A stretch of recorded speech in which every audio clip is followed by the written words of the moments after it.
In this project video, I showcase a ballistic shield concept that I've been working on.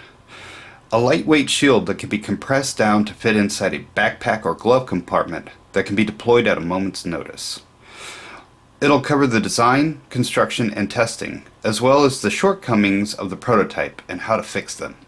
So let's get started. However, it did not make it through.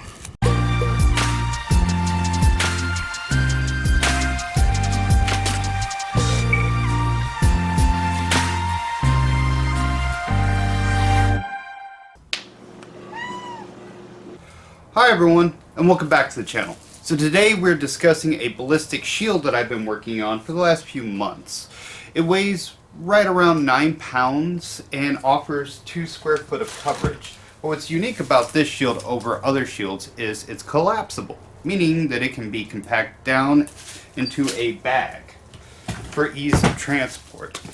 I've had this idea for some time and wanted to finally, really sit down and work through it and go out and test it. So that's what this video is about, going through the design concepts, the construction, and the ballistic footage. And at the end, of course, we will discuss how we can improve upon this. Alright, so let's go ahead and get started on it. And first, I also want to mention, because I know plenty of you will be asking, yes, the next video will be on my vehicle. I've been kind of waiting for it to thaw because there's a little bit more I wanted to do on it. But I'm just going to go ahead and post what I have done so far. Alright, so a lot of new stuff coming out, guys. Anyways, let's get started. So where this idea came from was really after I was working on the BZ-T75 replicas, right? If you're familiar with the channel, you've probably seen those shields that I did. I really do like shields. I like that they cover a large portion of the body.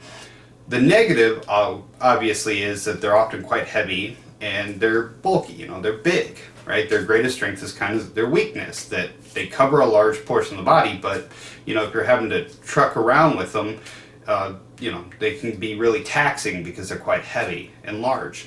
So the idea was, can I get a ballistic shield that was small enough, right, that could be compressed down into, fit into a small pouch or a backpack or a glove compartment even, right, that you could pull and it would deploy quickly. Kind of like an umbrella almost, right, but a ballistic shield. That's where the initial idea came from. So it was like, well, how the hell would I go about this? And, I started where most good designs start from, cardboard. Trying to figure out what would fit best. And I have quite a few different designs, so we'll just go over a quick montage of these and why I chose the round one to start with. So the first design was a 16-inch by 16-inch octagon that was comprised of 4-inch by 12-inch sections with 2-inch segments on each side. I did a mock-up of this one with hinges and polycarbonate, but I quickly realized that it would end up being far too bulky at the end of it and have too many areas that could fail. I mean, it would have 11 hinge points that would need to be fortified in some way. So I scrapped that design in favor of a shield that had less folds and covered more area. This one was a 16-inch by 24-inch shield that was made up of 6-inch by 16-inch segments with some angle cuts on the top and the bottom. Now, I really like this design, going so far as to make a full blueprint with plans to make a bulletproof window for it. However, I didn't have all the resources to do it the way I wanted, so I decided to go with a simpler design in the meantime. I do plan on coming back to this one at a later date, however. I ended up settling on a 19-inch diameter round shield that offered 2 square foot of coverage that could be folded down into a 9.5-inch pizza slice shape. Now, technically, this way of folding down to a quarter of its original size could be done with plenty of shapes. I just really like round shields, and when in doubt, go for aesthetic, right? Alright, so now that we have the basic shape, let's outline some of the goals I had for this project. I wanted it to be under 10 pounds, 2 square foot of coverage, which 19-inch diameter, right, circle covers right around 1.97, something like that, square foot, so basically 2 square feet. level 3A protection and can easily fit into a small backpack, which once it's compressed down to its little pizza form, it can. So it's already hitting some of the goals. Now let's talk about the composite I use and the metal I use and how I ended up assembling all this. So begins the long process of building the shield. I selected S-grade fiberglass and a fabric known as a Negra for most of the composite work, as I already had them laying around my garage. I traced and cut out the large circles from the rolled out fabric, keeping the scrap to cut out the quarter shield shape to bump up the layers of the composite later on. On the full size pieces, I drew a line at the top edge of the fabric in line with the fibers to assist with the next step in the process. Alright, so this is our setup. We're going to be doing 19 layers, the full sheet ones first, and then tomorrow we will be adding the small cutoff sections, right, that we got out of the scrap to bump it up from 19 to 28 layers, essentially, because, you know, eventually we're going to cut the whole composite. So this is the setup. As you can see, I drew some lines on the edges here, and the reason I did this is so that way I can place the fibers, and I drew up against the fibers like that when I was cutting them straight up, so I can augment and make it pretty much 45 degrees every other layer. So I can go, you know, like this, and then like this, and then like that. So as we're building up the composite, hopefully we'll create more strength by rotating the fibers so they're not all aligned vertically and horizontally, pretty much. At least for these 19 layers. I couldn't do the same thing with those, but. So let me set up the camera on the tripod and let's get to the fun part, laminating. So for lamination, I started with the full-size Negra sheets and built up layer by layer through all the S-glass sheets, rotating each layer to try to get a 45-degree orientation between each layer. I also used small batches of resin at a time, so I wasn't racing the clock and could really focus on pressing in the resin and working out any air bubbles. I was using cheap paint brushes and plastic spreader to really work the resin into the fibers. When all the big pieces were used, I clamped it between two boards and allowed it to cure overnight. So the next day I drew a cross on the shield to quarter it out and make it easier to line up the pizza-shaped scrap on the back. I also numbered each of the sides to help me remember which came next, so I wouldn't accidentally layer an area more than the others. These lines also served as a template to cut later on. I once again clamped it and allowed it to cure overnight. So I trimmed it and waited, and I began to suspect that it wasn't going to be enough to reach the threat level I wanted, as the shield only weighed 4 pounds at 2 square feet. Now, if this was ultra high molecular weight polyethylene, I could see that weight at level 3A. But this is mostly fiberglass. And what sucks is I ran out of my S-grade and a Negra, so to finish this project I had to turn to the old reliable fiberglass welding blanket. I added 8 layers of it using the same resin, and that bumped up the weight to 7 pounds, which just goes to show you how insanely heavy fiberglass welding blanket is and why I didn't use it for the whole build. So when laminating was finished, I cut the composite along the lines I created and at an angle. That way the edges would lock into place better when the reinforcement trim was put on, and provide an advantage over a straight through cut versus ballistic threads. Once the pieces were cut, it was time for the hinges, trim, and handles. So I wanted the shield to lock out and stay open, being rigid and stable once deployed. To assist with this, I made spring hinges. I cut them from a long ramp hinge into 3-inch sections. I removed the pin and trimmed out a section for the middle to fit a torsion spring I got from a rat trap in it. I then cut a notch into the one side of the hinge and welded a bead on the pin to prevent it from overextending, and finally welded the pin to the other side of the hinge so it wouldn't fall out. Now you can always buy a 2-inch by 3-inch spring hinge. This was just a cheaper option for me, as the large hinges were scrapped from work.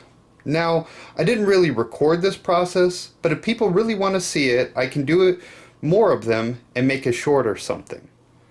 Once I made up 3 of the hinges, I centered them onto the composite, traced and drilled the holes necessary to through bolt them. Now with this design, it was necessary to have one of the hinges on the front of the shield, which is something I want to change in later iterations. To fortify the inner edges of the shield pieces, I cut 1 1/4 inch by 6 inch strips of 7075 T651 aluminum that were 1/4 inch thick. I've tested this grade and thickness of aluminum before, so I knew it could handle some damage. I drilled and countersucked the aluminum so I could use tapered machine screws, which was a less bulky option and made it look a lot cleaner, I feel. Now, because one of the hinges had to be on the outside, so too did a trim piece have to be on the inside. Now, one of the issues you'll see later on is that this trim really needed to be wider, as its main job was to protect the edges from ballistic strikes. I would definitely bump it up to at least 1.5 inches wide. In this original iteration, less than 1/4 inch overhang the composite because of how it had to line up with the hinges on the opposite side. So to finish the shield, I added some nylon straps with buckles for handles, attaching them with some scrap fiberglass and resin to keep them from blowing off too easily. I also added some small swing latches made from scrap steel and nylon washers to the inside of the shield to really lock it out and prevent it from collapsing inwards. Finally, with a new coat of paint, the shield was finished. It could be collapsed down to a 9.5 inch pie shape that was under 4 inches thick, and it could fit into a small bag. And although it was thicker than I really wanted, I was happy with how it turned out. With assistance of gravity, it could be deployed quickly and easily. Locking it out wasn't hard and made the shield stiff and rigid. The hand placement was comfortable. Its final weight was 9.1 pounds, so it was quite light. Really, I had a lot of fun building and playing with this thing. But now was the time for the ballistic testing. Could it actually reach the level 3A I wanted? Well, let's find out. So this is what it looks like completed. Right, arm straps are a pretty good placement. I had to extend this one so it latched on well. It's under 10 pounds, covers most of my body. Right, shoulder to shoulder almost. This one, yeah. We set it up higher, I guess. Yeah. So, alright, so I'm out at the range on this beautiful day the Lord has seen fit to give us. So I'm currently setting up the shield, trying to get it at a nearly perfect 90 degree. Right, we're going to be shooting into it with all the different pistol calibers. So let's get started on that. Alright, so we're going to start off with the 38 Special out of a snub nose, full metal jacket. Move up to the 45 ACP. Then we're going to move on to the 9mm, 357 Magnum, and finally the 44 Magnum. Hopefully it will stop all of these different calibers. There you go. I can see the bullet. Let's take the look. Zero bulging out the back. I mean, it is mostly alright, 45 ACP. There you go. A little bit more impact, as you can see, it knocked it over. Let's see where we hit. We hit right there. Looks like possibly a slight delamination off of that backer. Zero pass through. So it was able to stop the 45. Okay, cool. So the 45 stopped, 38 Special. Let's move up to the 9mm now. 9mm top. There we go. Yeah, I felt myself pull the 9mm top. 9mm impact right there. Seeing some lead. A bit more of a bulge. There is slight delamination off of the very back of this fiberglass. However, no major doming, it's just that's from the energy cone, and no marks on the wood. So we're looking good now. Millimeter 357 Magnum.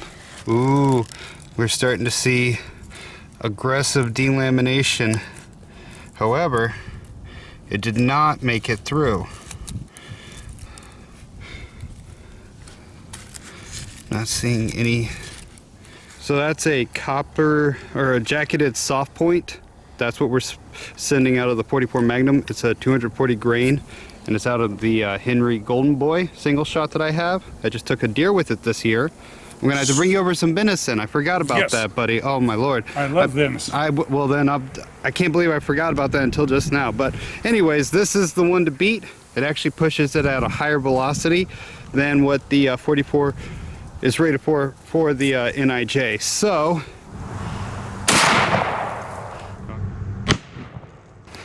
I saw a dirt kick. Was it right here? Yeah, it's that one, because the other one hit. Yep, there it is. Yep, 44 Magnum lead spray. You can just see on the wood the impact point. So the 44 Magnum wins again, and against my shields. Damn it. Now, one thing that... All right, now we're gonna try the 44 Magnum against the aluminum. Yeah. And it blew into right on that rim. It punched right through. Yep, there it is. Right there. You see all the splatter. So yeah, the 44 Magnum out of a long barrel, just this material's not enough for that. Alright, so a couple things. After we tested the 44 Magnum and saw it going through, we decided to scale it back and do some more 9mm and 45 ACP and another 357 Magnum test, just to see some of the more threshold capabilities along the aluminum. And you can see right where plenty of them broke up on that aluminum, which I really like. I like all that lead spray coming from it. And but a few things, as you can see right here on the edge, that one caught. I believe that was a 9mm, and it appears to have skirted through right there. One out of the two of those. But this one I really like at the edge of this actually got stuck in there. This was a 357 Magnum. So you can see it's actually stopping at a decent spot, but it's just dumping that energy and blowing through a lot of that composite, right? And splitting right there. So anyways, now like I mentioned before, this long barrel, you know, it's a 22-inch barrel. It pushes that 44 Magnum out at a pretty high rate of speed. So whether or not a 6-inch barrel would actually have been able to stop, I'm not entirely sure. I would actually hazard and say no, or it would have been very, very close. It did stop the 357 Magnum twice, so there's that. But in the end of the day, I can't confirm it without getting a projectile that it's supposed to be close to the same rate of speed, right? Because that's pushing upwards of 500 feet per second greater. It'd be nice to compare between the two, so hopefully in the near future I can either find different loads for this or actually get a 6-inch barrel that is pushing at the proper rate of speed. But regardless, I'm just going to count it as a loss. You know, make of it as you will. A lot of that bullet did stop right there. I like that. That's interesting. So I'm just going to count it as a loss and try to improve my design. So, alright, let's get on to the final thoughts. Alright, so it's finally at the end of the video, guys. As you can see, it handled pretty well. Sure, it couldn't reach all the way up to the NIJ level 3A. I'm going to count that as a loss.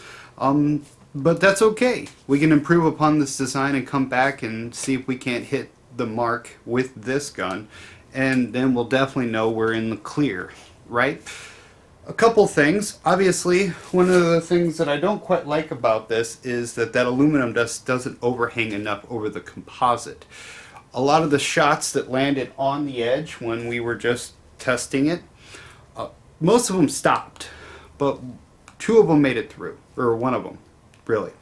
One of them kind of skirted up and some of it made it through.